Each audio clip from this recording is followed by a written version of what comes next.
नमस्कार, आजाद संवाद मीडिया में आपका स्वागत है। हम लोगों की आवाज रमेश पटेल। तेजस्वी यादव का एक बार फिर मुख्यमंत्री नीतीश कुमार पर हमला।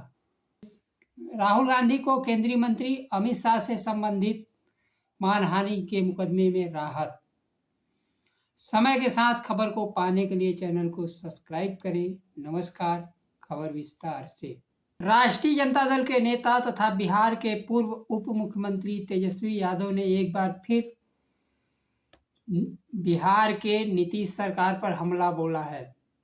उन्होंने कहा कि सरकार को 3.5 लोग चला रहे हैं। यह भी कहा कि मुख्यमंत्री के ऊपर सुपर मुख्यमंत्री भी है। वह सुपर मुख्यमंत्री डीके वास हैं। डीके वास कौन है, उनका नाम बताने से तेजस्वी यादव बचते रहे।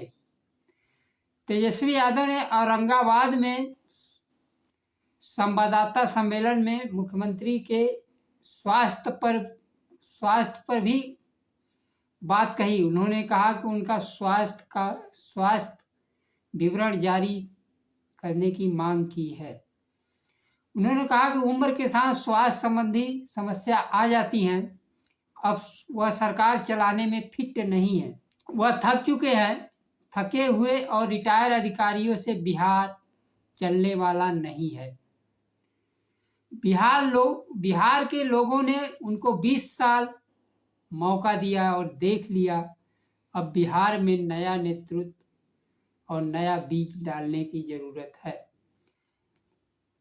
मुख्यमंत्री नीतीश कुमार खुद कहते हैं कि बिहार में अब कुछ करने की जरूरत नहीं है। उनके पास कुछ करने की क्षमता भी नहीं बची हुई है और बिहार विधानसभा चुनाव में उनका दूर होना तय है। तेजस्वी यादव ने कहा कि बिहार में इंडिया गठबंधन आज भी है। यह झूठा खबर प्रचारित किया जा रहा है कि गठबंधन केवल लोकसभा चुनाव को लेकर था। गठबंधन को लेकर उन्होंने कहा कोई किंतु परंतु नहीं है और ना ही किंतु परंतु की गुंजाइश है।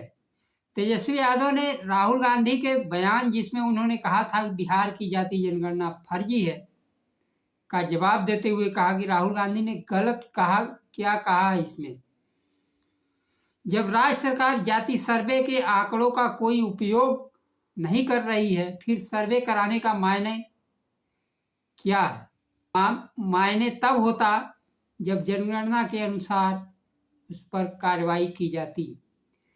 कार्रवाई तो बिहार सरकार ने की थी। जाति सर्वेक्षण के बाद आरक्षण की सीमा 65% कर दिया था, लेकिन कोर्ट में उलझने के बाद बढ़ा हुआ आरक्षण नहीं मिल पा रहा है। इसको मिलने का एक कारण हो सकता था कि मुख्यमंत्री नीतीश कुमार इसको संविधान के 9वीं अनुसूची में शामिल करवाते। जब केंद्र सरकार उनके बैसाखी पर टिकी है तो उनके लिए कोई भारी काम नहीं था जिससे कि दलित पिछड़े वंचित समाज को लाभ से वंचित किया जा रहा है। जाति जनगणना के बाद जब लोगों की भागीदारी आरक्षण सुनिश्चित नहीं हो पाया तो उस हिसाब से जाति जनगणना के मायने क्या रहेंगे? एक तरह से फर्जी। दूसरी खबर है, लोकसभा में विपक्ष के नेता राहुल गांधी को सर्वोच्च न्यायालय से राहत मिली है। अदालत ने उनके खिलाफ दायर मानहानि मामलों में निचली अदालतों की कार्रवाई पर रोक लगा दी है। केंद्रीय गृह मंत्री और भारतीय जनता पार्टी के नेता अमित शाह के खिलाफ टिप्पणी से जुड़ा मामला है।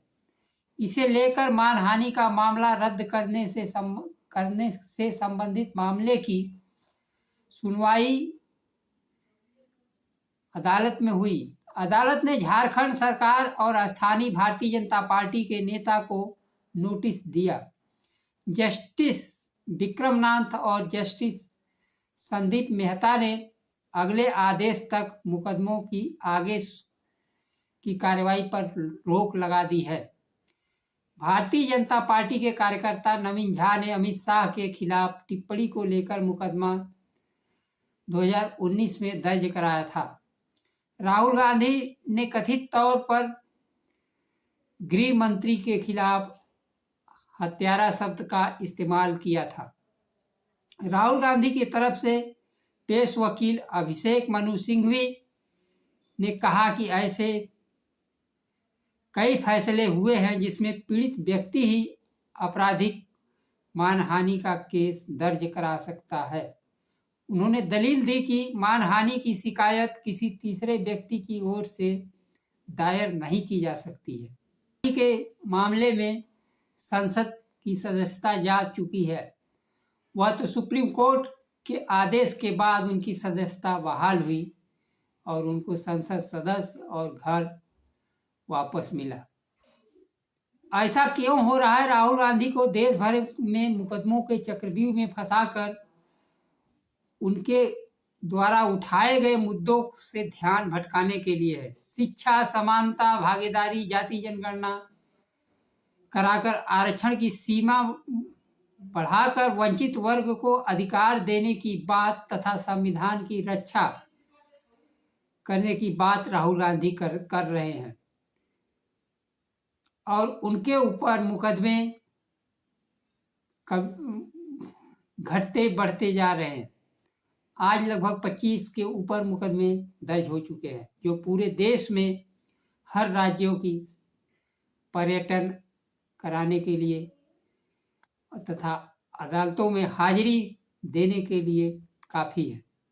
पिछले दिनों संसद में धक्का मुक्की के बाद दिल्ली में उनके खिलाफ मुकदमा दर्ज हुआ था, लेकिन संसद में जहां चप्पे चप्पे पर सीसीटीवी लगे हुए हैं, उस मारपीट के सच्चाई का कोई खुलासा आज तक आम लोगों के पास नहीं आ पाया। नया मुकदमा उनके खिलाफ दर्ज हुआ है। गुवाहाटी के पान बाजार थाने में देशद्रोह के तहत मुकदमा दर्ज किया गया है। शिकायतकर्ता उच्च न्यायालय के वकील हैं। राहुल गांधी के लिए देश के विभिन्न संस्कृतियों को जानने के साथ साथ अदालतों का पर्यटन करना पड़ेगा। अदालती कार्रवाई के साथ ही राजनीतिक भागीदारी और सक्रियता बढ़ानी पड़ेगी और लोग, दलित, पिछड़े, वंचित समाज जिस तरह से राहुल गांधी की तरफ आशा भरी निगाहों से देख रहे हैं, उम्मीद है वो अपने कार्यक्रम में सफल होंगे और दलितों, पिछड़ों को हक, अधिकार, समानता और भागीदारी मिलेगी। नमस्कार। जय संविधान।